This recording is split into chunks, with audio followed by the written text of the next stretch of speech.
আসসালামু আলাইকুম।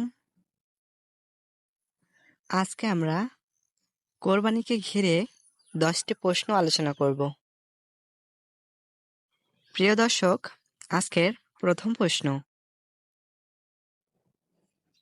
ভাগে কোরবানি দেওয়া জায়েজ আছে কিনা এবং কতজন ভাগে কোরবানি দিতে পারবে? প্রথম কথা হচ্ছে ভাগে কোরবানি দেওয়া জায়েজ আছে কিনা এবং কতজন ভাগে কোরবানি দিতে পারবে। দর্শক, আপনার যদি এই প্রশ্নটি জানা না থাকে অবশ্যই জেনে নিতে পারেন।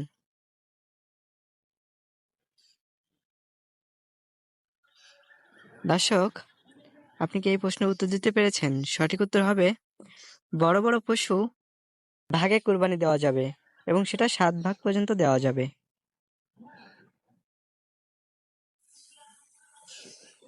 দর্শক, আজকের 2 নাম্বার প্রশ্ন: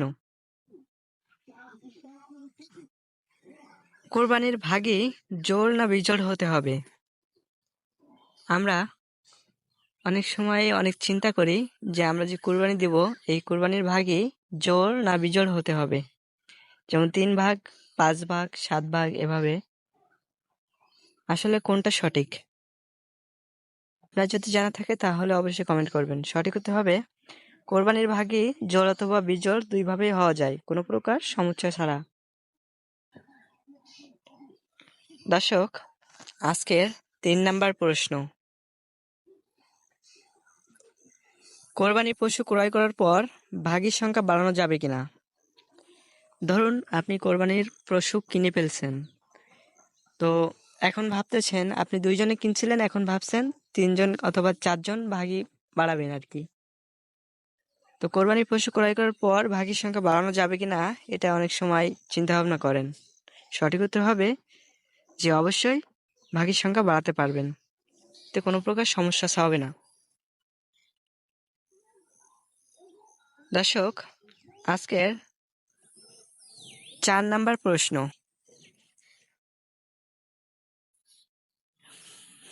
মৃত ব্যক্তির নামে কোরবানি দেওয়া যাবে কিনা? আমরা অনেক সময় ভাবি আমাদের পিতা অথবা মাতা, ভাই বোন যে কেউ মৃত হয়ে গেছেন, তো তার নামে কোরবানি দেওয়া যাবে কিনা এবং এটা কবুল হবে কিনা। দর্শক, এখানে আপনার সঠিক উত্তর যদি জানা থাকে তাহলে অবশ্যই কমেন্ট করবেন, আর যদি না জানা থাকে অবশ্যই একটু ধৈর্য ধরে জেনে নেবেন। দর্শক, এখানে সঠিক উত্তর হবে জি, অবশ্যই যাবে।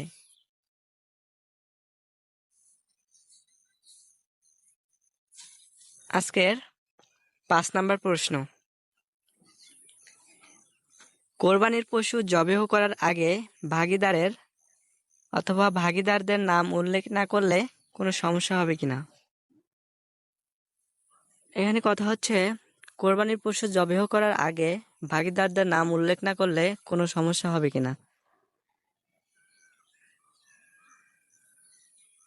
আমরা কোরবানি দেওয়ার সময় 3 ভাগ, 5 ভাগ, 7 ভাগে কোরবানি দেয়, তো প্রত্যেকের নাম জবেহ করার সময় উল্লেখ করা কতটা জরুরি? এখানে সঠিক উত্তর হবে না, কোনো সমস্যা হবে না, তবে উল্লেখ করলে ভালো হবে।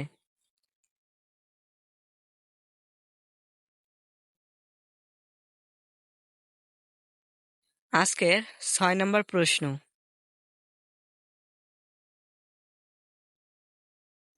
কোরবানির গোশত অনুমান করে বিতরণ করা উচিত কিনা? দর্শক, এখানে আপনি কোরবানি করেছেন, আপনি কোরবানির গোশত গরিব দুঃখীদের মাঝে বিতরণ করবেন, তো এখানে হচ্ছে আপনি অনুমান করলেন এটা হাফ কেজি, এটা 1 কেজি, অনুমান করে করা যাবে কিনা। দর্শক, এখানে সঠিক উত্তর হবে এটা কখনোই উচিত নয়, কারণ সঠিকভাবে মেপে দিতে হবে। কোরবানির পশু মাংস সঠিকভাবে মেপে দিতে হবে। আজকের 7 নাম্বার প্রশ্ন: কুরবানির পশু সম্পূর্ণ নিস্তেজ না হওয়া পর্যন্ত কোনোভাবে কাটা যাবে কিনা? একটা গুরুত্বপূর্ণ প্রশ্ন। আমরা যখন কুরবানি করি, কুরবানির পশু সম্পূর্ণ নিস্তেজ না হওয়া পর্যন্ত নড়াচড়া করে, তখন আমরা পায়ের রগ কেটে দিই, এখানে ওখানে ছুরি বসাই, এটা সম্পূর্ণ হারাম, এই গোশ খাওয়া হারাম হয়ে যাবে। সঠিক উত্তর হবে না, এটা সম্পূর্ণ গুনাহের কাজ, তাই এই কাজ থেকে আমরা বিরত থাকব, এটা কখনোই করা উচিত নয়। দর্শক, আজকের ৮ নম্বর প্রশ্ন, কোরবানি পশু যারা ধৌত করে তাদেরকে ধৌত অংশ দেওয়া যাবে কিনা।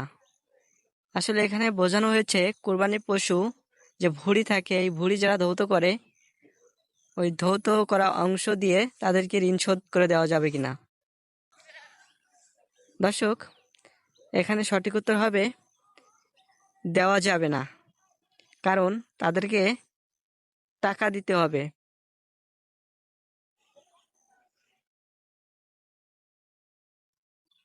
আজকের ৯ নম্বর প্রশ্ন, অমুসলিমদের কি কোরবানির গোশত দেওয়া যাবে কিনা। এটা একটা বড় প্রশ্ন যে অমুসলিম যারা মুসলিম নয়, অমুসলিমদের কোরবানির গোশত দেওয়া যাবে কিনা। দর্শক, আপনার কি মনে হয় অমুসলিমদের কি কোরবানির গোশত দেওয়া যাবে? চলুন হাদিস কি বলে। অবশ্যই দেওয়া যাবে, কেননা তারা তো মানুষ। প্রশ্ন ১০, কোরবানির মাংস কতদিন ফ্রিজে রেখে খাওয়া যাবে। দর্শক, আপনি জেনে থাকলে অবাক হবেন যে কোরবানির মাংস, আমরা কোরবানি দিয়ে যে মাংসগুলো বা গোস্তগুলো ফ্রিজে রাখি তা কতদিন পর্যন্ত রেখে খাওয়া যাবে। এখানে সঠিক উত্তর হবে এটা সম্পূর্ণ আপনার উপর নির্ভর করবে, যতদিন রেখে খেতে পারেন সমস্যা নেই। আশা করি বুঝতে পারছেন।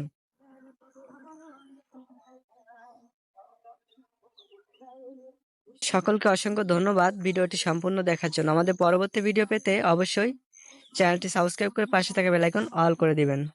ধন্যবাদ সকলকে, আর যারা সাবস্ক্রাইব করেছেন তাদেরকে জানাই অসংখ্য ধন্যবাদ এবং লাল গোলাপের শুভেচ্ছা। যারা সাবস্ক্রাইব করেনি প্লিজ চ্যানেলটি সাবস্ক্রাইব করে দিবেন।